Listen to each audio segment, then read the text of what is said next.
இன்னும் ஒரு ஆள் தான் இருக்குது.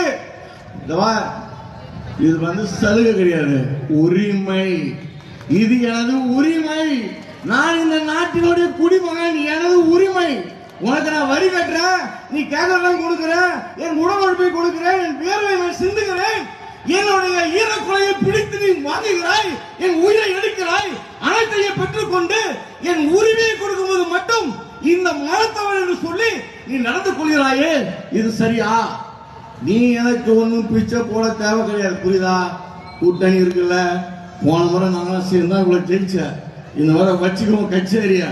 ஒரு பக்கம் பிஜேபி இருக்குது, அதிமுக இருக்குது, பாட்டாளி மக்கள் கட்சி இருக்குது, தேமுதிக இருக்குது, ஒரு லைனா. இன்னொரு பக்கம் திமுக கூடிய ஒரு லைன் போட்டுக்க. இடையில ஒருத்தர் சொன்ன பத்தியா, நான் ஜோசப் விஜய் என்ற ஒரு கிறிஸ்துவன், அவன் ஒரு கட்சி வர ஆரம்பிக்கிறாயா?